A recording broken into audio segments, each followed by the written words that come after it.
Hi, I'm Graham Glynn, Executive Director and Assistant Provost for Teaching, Learning Plus Technology at Stony Brook University. And this is Innovations in Education.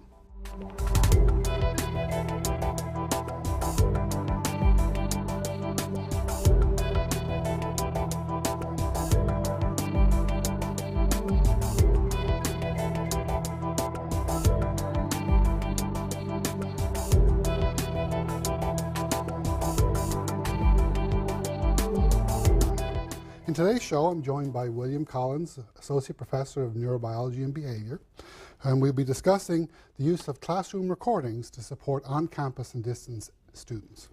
Bill, welcome to the show. Well, thank you, Graham. I'm happy to be here. Tell us about the subject you teach and the setting you teach it in. So I'm a faculty member in Neurobiology and Behavior, and we're responsible for some of the biology courses in the undergraduate curriculum, and I'm teaching this semester Bio 203, Fundamentals of Biology, which is a introductory physiology course. It's a key course in the biology major. It's required for biology, biochemistry, and pharmacology, and I think also biomedical engineering. It's also a part of the pre-med curriculum on the campus, and so there's a very large enrollment in the course. This semester we have almost 1,100 students and divided into 3 lecture sections. Okay, so you have about 400 per section? Well, we have 2 very large sections that we teach on campus in our Javits Lecture Hall, and okay. Each of those has about 500 students in it. And then we have a smaller section that is being offered at Southampton. So you recently started recording these lectures using our Echo360 system. Correct, right. Why did you start doing that? Well, I've been recording lectures for a number of years, primarily just to get feedback from myself about the quality of the lectures and playing around with ideas of perhaps posting podcasts or creating some separate units of the course that can be offered, independently of the lecture. But since the university has installed the Echo360 system, which really automates the whole process, we're just simply grabbing the entire lecture experience in Javits 100 and then making it available to students on their own time. And you say you're grabbing the entire lecture experience. What does that mean? What parts are you grabbing? Well, the whole thing. It's absolutely transparent for me, the lecturer. I just walk in and do a lecture the way I normally do it, and the appliance, as it's called, which is sitting in some room someplace, records everything that's said through my microphone. Mm-hmm. It records a video record as well of me walking around the stage and pointing and doing things, and it also records everything that's shown through the computer display, which appears on a very large screen, for all the students. So that includes PowerPoint slides, anything that I write on the screen with the airliner. Yeah, with a highliner or something like that, or anything I do. So basically, it's just capturing everything that's happening in the classroom that's going on the stage at the podium level. Do you record the students? We're not trying to record the students necessarily, but certainly we get quite a few questions during class, and sometimes the questions get picked up. Usually they don't, and so one of the things you have to keep in mind when doing this type of recording is to repeat the questions. Right. And so that's what we try and do. But so no, we're not really recording the students. Okay. But if you wanted to, we could perhaps put a second microphone in the room. Absolutely, put a microphone in the audience or something. That could be very good. Okay. What was involved in setting this up?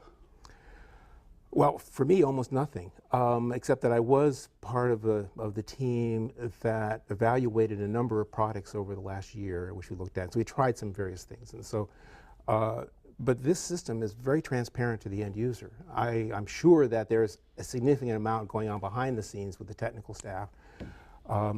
But basically, I walk in, I give the lecture, and then a couple hours later, it appears on a website that I have access to. Okay. And then I can go in and edit it. I can do various things to it. So. Was it disruptive to you in any way? Did you have to change how you thought, other than obviously repeating the questions, right. But did you have to change how you thought, or? Well, I would be not telling the truth if I didn't say that knowing that you're being recorded has an effect. I mean, because you want to make sure that you don't make mistakes. Right. You're a little bit more nervous. It's funny, but you get over that. I'm actually hoping that the recordings will change the way we do the course, because this is a resource that we can use to explore different ways of offering the course. But as of right now, no, it's not changing it very much. Okay. One of the concerns of many faculty is if you record the class, then why do the students come? Has this affected your attendance at all? So this is a big issue, and it's certainly one that's come up in the literature quite a bit, and it's a problem that we have here at Stony Brook, which as students is lecture attendance. I've used this now in 2 courses, Bio 317, which is a fall course, and in that case, when we started posting recordings, attendance did seem to drop. It's a 300 level class. Didn't seem to change really academic performance, but attendance definitely was affected. So they were getting the same information, just a different way. Right. In Bio 203 this semester, we were expecting to see something like that, and we've been pleasantly surprised that attendance has not been very much affected by the recordings. I should add that for some of the lectures, the ones that I give, I'm doing some in-class activities using the students' response systems, which I'm sure that you've talked to others about. And that sort of promotes attendance and kind of keeps people involved in the course, trying to do some active stuff in the classroom as well.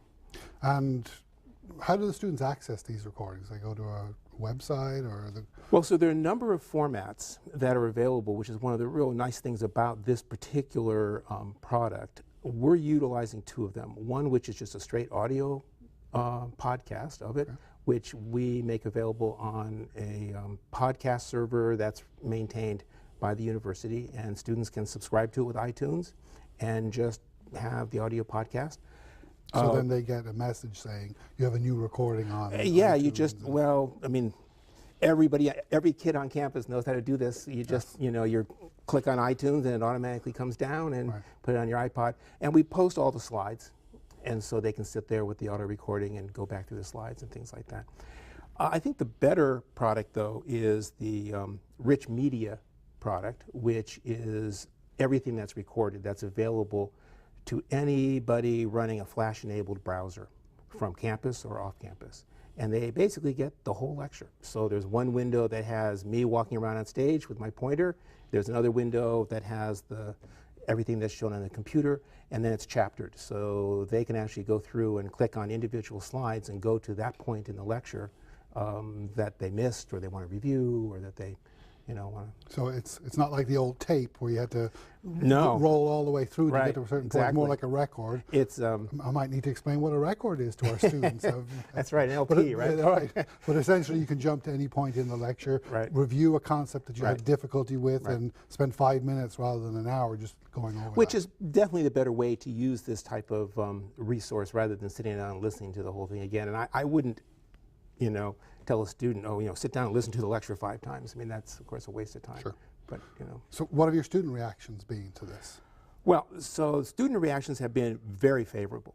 And students really like having access to a high-quality recording. And in fact, anyone teaching in the large lecture halls on campus will tell you that many students are already recording their lectures, that they're bringing these digital video audio recorders to class.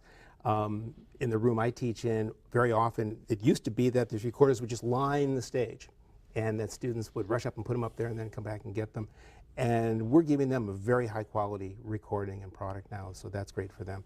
The group that really likes it the most is students for whom English is not their first language. And these are students particularly in a science class where the terminology may be foreign to them or may be confusing, or God forbid, some of these instructors may speak too quickly and they may miss a word.